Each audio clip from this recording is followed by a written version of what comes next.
Every good tree bears good fruit, but a bad tree bears bad fruit. A good tree cannot bear bad fruit, and a bad tree cannot bear good fruit.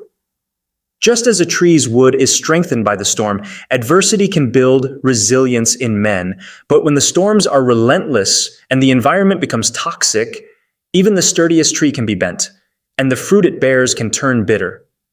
In much the same way, the most dangerous person on the planet is not inherently evil, but was once a good person, too obedient and eager to please those around him.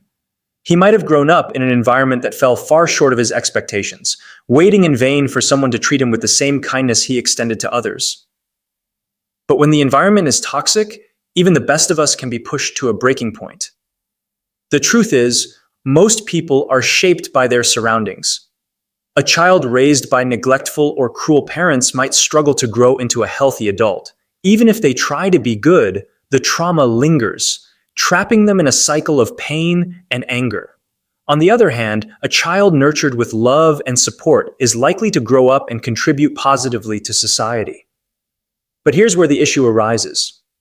When a person is kind and giving, they often attract those who seek to exploit their goodness.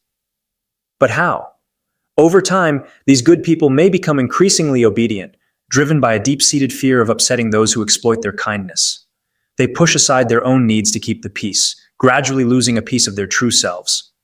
As their patience wears thin and their spirit is tested, the gentle nature that once defined them starts to darken. Their kindness, once seen as their greatest strength, transforms into a vulnerability, easily taken advantage of by those who mistake it for weakness. When pushed to their limits, the change becomes stark.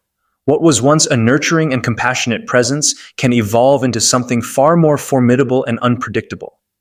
This transformation reveals a side that is much more dangerous than anyone could have anticipated, showing how exploitation and misunderstanding can lead to a profound shift.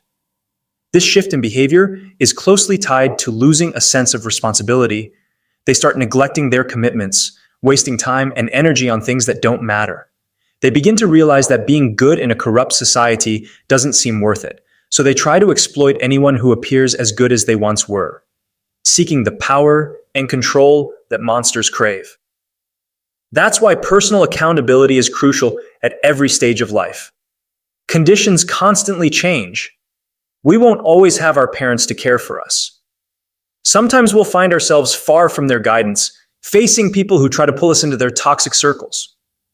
If we're not careful, we can lose both our time and energy, ending up in places that don't align with our values. So it becomes necessary to question every move we make, or risk losing ourselves in a world that doesn't fit who we truly are. On that note, we'd love to hear about your experiences dealing with evil people in your life. How have you managed to handle them so that others can avoid making the same mistakes?